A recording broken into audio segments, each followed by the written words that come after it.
I am returning to this adventure, and I have read the book, which makes me a trained professional, so please do not try this at home. Now, on my second go-around, Kat said that I should make it more personal. She also said, and I think she mentioned it to you guys, that the fear of what I'm doing right now is greater than the fear of death.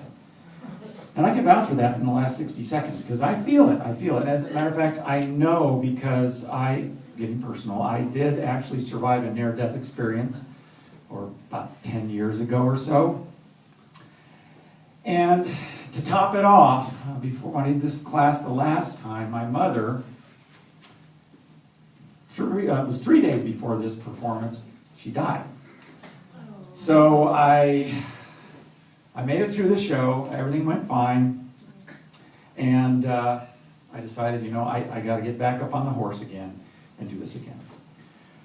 Of course, my father's quaking in his boots right now. I'm sure he'll be.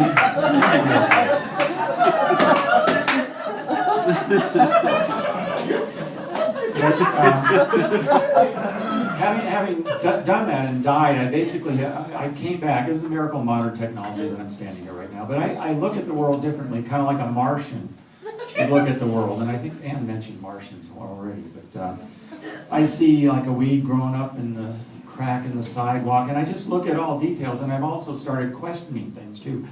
Like, how can you not survive a near-death experience?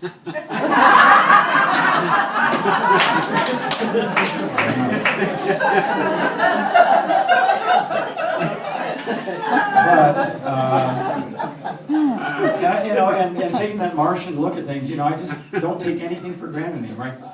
I look at things like that we all take for granted, like sex, for example. Actually, I'm not really qualified to talk about sex. I'm married, so no offense to anybody that might be in the room right now. I think she's gone. But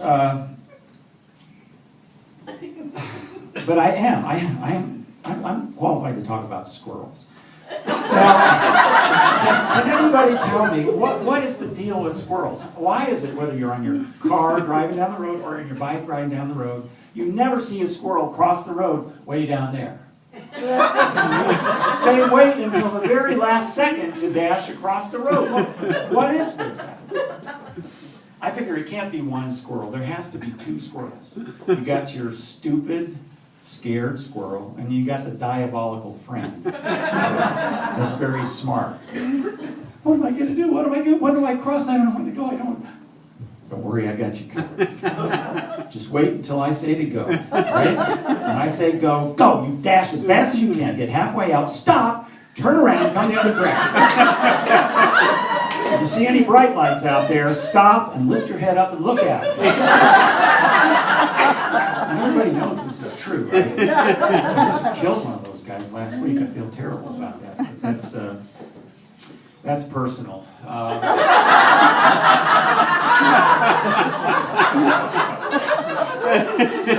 think everybody should take this class, because what happens is, no matter how well you know everything, your brain just works differently. Because what's happening also now with mirrors, right? I don't know if it's me, and I don't know if I'm paranoid, but I think there's like an old guy that lives behind all the mirrors, because every time I look in one of these mirrors, I don't see myself anymore. I see this old guy looking back at me. What is with that?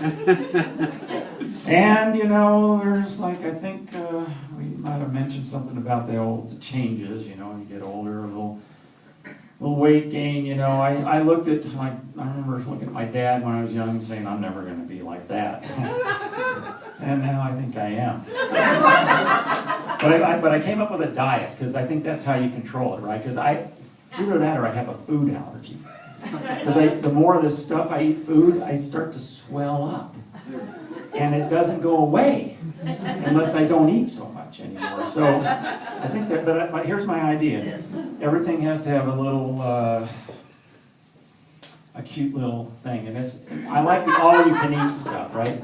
So I call it the Costco diet. You can eat anything you want, just as long as it's a free handout at Costco. And it's not fair going back through the second time putting on a disguise or a wig so they can't recognize you.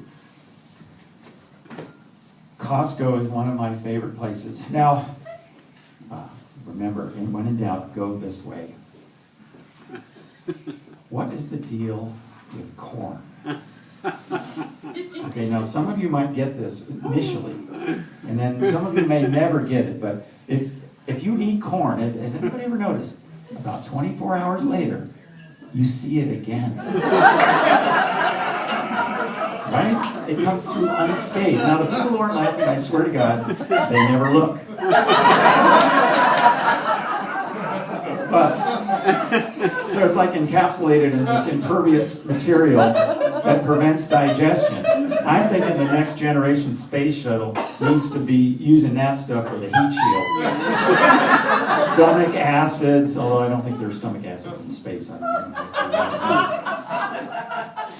But, so what you know, like if you eat nothing but corn, you're going to lose weight. Because you can't digest that stuff, right? But the cows can do it. Corn-fed beef. Yeah, Costco is one of my favorite places. As a matter of fact, on my bucket list, I want to go to Kirkland. I want to see that place in person, right? Because I figure that's like the North Pole, where the Santa's up there. Instead of having little elves, though, they're big elves, because everything they make is big. You know, big cheesecake, big cans of corn, actually cases of corn, which is part of my diet.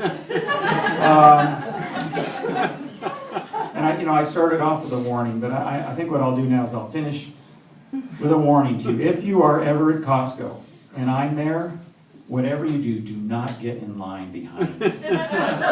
Okay, because have you ever noticed this? I mean, how many people do this? You approach this bank of cash registers. There's maybe 50 of them. Of course, they're only using 5. And there's a line behind each one of them. Now, okay, you're approaching with your little cart, and you go, okay, is it the number of people in line? The number of items in the baskets in the line? Is it that cash register gal? She looks like she's off today. That guy looks like he's pretty efficient. I'll go in that line, and I guarantee you should not get in line behind me. And then does anybody else do this, right? You stand in line with your shopping cart. You count the 4th guy back. Okay, that's competition right there. That's the gauge to tell whether you're successful or not. And the last time I went through Costco and did that guy, by the time I got to the register, was at home eating this giant cheesecake. Thank you very much.